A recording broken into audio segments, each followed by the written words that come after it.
Hello everyone. My name is Noah James Gonzalez. Friends and families call me Nonong Gonzalez, a name given to me by my grandpa which I like, and a name which established my identity.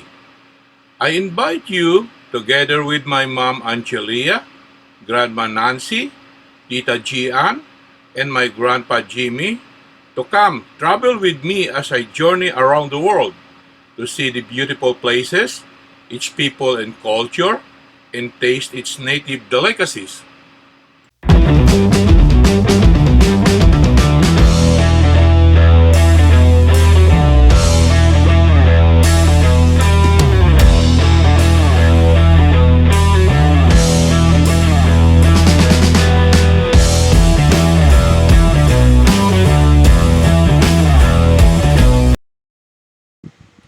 Iwahig Prison and Penal Farm in Puerto Princesa City, Palawan, Philippines is one of seven operating units of the Bureau of Corrections under the Department of Justice.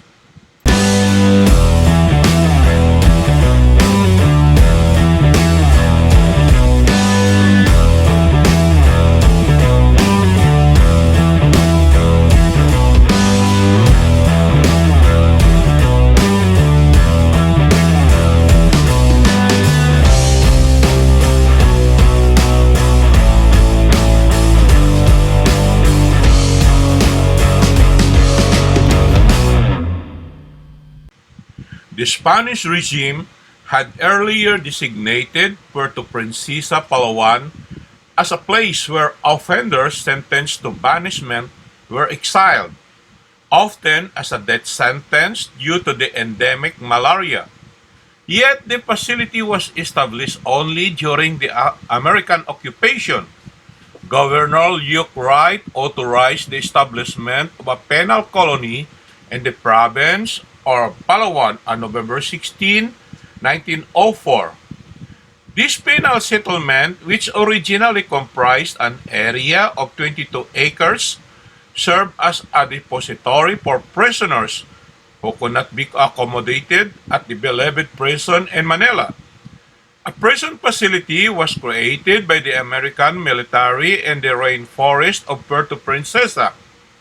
Lieutenant George Wolf, a member of the U.S. Expeditionary Force, was the prison's first superintendent. William Cameron Forbes, in his capacity as Secretary of Commerce and Police, conceived of the Palawan Penal Colony following the model of the George Junior Republic. According to Forbes, the plan is to give these prisoners an opportunity to cultivate little lots of land for good conduct and industry. Three classes of colonists were established, the lowest being the newly arrived convicts, followed by a middle class living in the home zone and a 2-hectare plot where they could build a house and live with their family. And finally, the top class living in the free zone, also with 2 acres of land. The first group of 61 convicts arrived in November 1904, with the population reaching 313 prisoners in June 1905 and 446 in June 1908, plus 20 families. Major John R. Wright, Philippine Constabulary, became superintendent in September 1906. Forbes directed White to establish a form of self-government in the colony. Under White's rule, the mortality rate due to disease dropped as the land was drained and sanitation improved. Barracks and administration building and parade ground were built, while cash crops and coconut trees were planted. The work squads were controlled with a system consisting of a foreman and assistant foreman. By the time he departed in September 1908, White stated the 500 convicts live under moral constraints and interior discipline maintained without guards. Carroll H. Lamb took over as superintendent, and during his 3-year tenure, self-government was established. In 1909, Justice of the Peace Court and a Court of Last Resort were established, and by 1910, the top class of colonists could elect minor officials, police, and petty officers. By 1911, with a population over 1,000, Forbes stated the colonists were allowed to govern themselves, elect their own president and council or legislature from among the men who by good conduct and industry has earned promotion to the highest grades.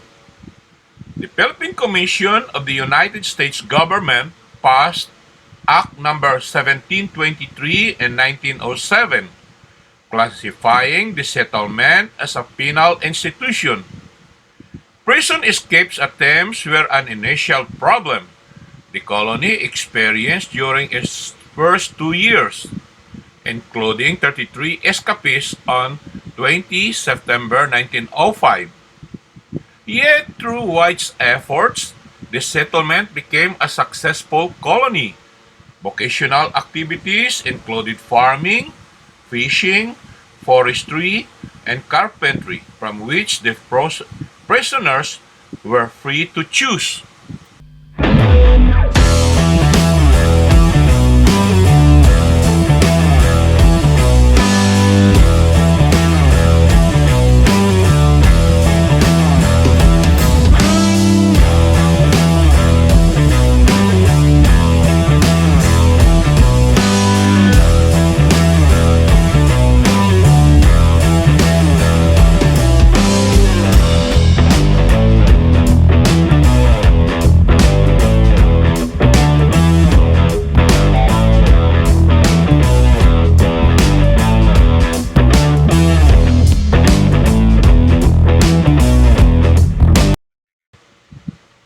In 1955, President Ramon Magsaysay promulgated Administrative Order Number 20, which allowed the distribution of colony lands for cultivation by the serving colonists.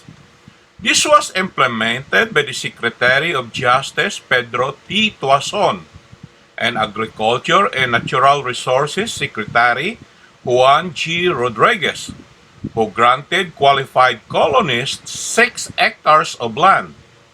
President Carlos P. Garcia created a committee on August 16, 1959 to study the state of national prisons.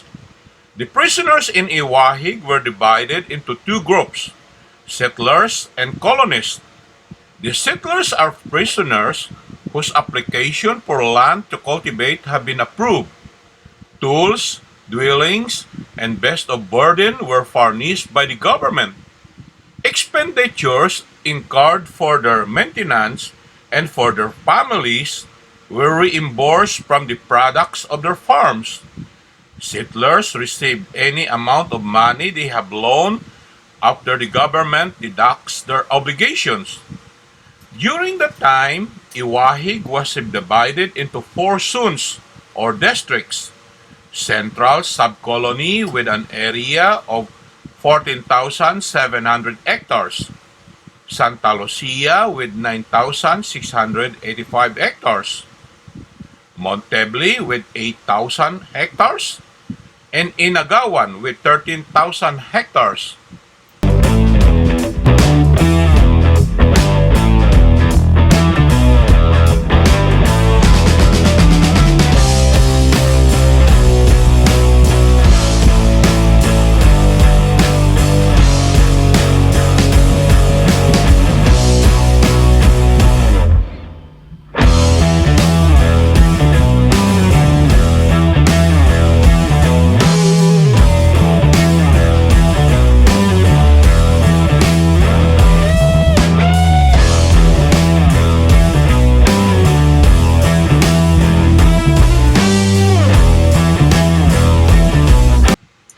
During Japanese occupation, Pedro Pahi was the Iwahig Penal Colony superintendent during the Spanish-Japanese occupation. The colony had about 1,700 prisoners and 45 guards and employees during World War II. At the same time, Pahi led a secret Palawan underground force which established communication with Palawan's guerrilla network, supplying them with food and medicine. Pahi also kept tabs on the American POWs being held in Puerto Princesa. President Manuel Quezon had authorized Pahi use of the prison colony inmates to carry out acts of sabotage and intelligence against the Japanese. As cover, Pahi played the role of Japanese collaborator.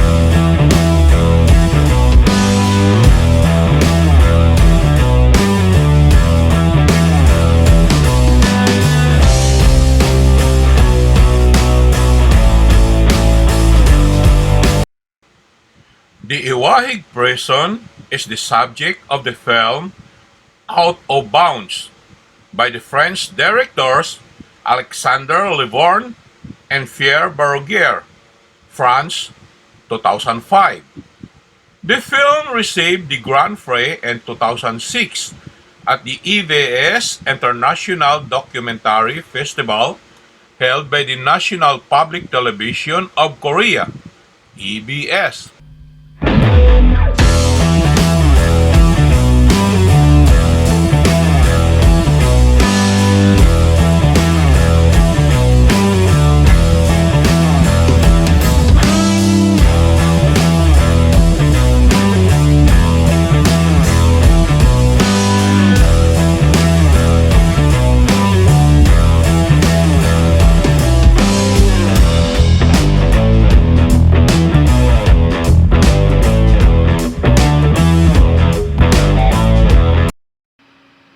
As I pause here, I hope you enjoy our ride. Don't forget to watch my next episode and please hit the red subscribe button below for it means so much for me. Until next time, thank you so much.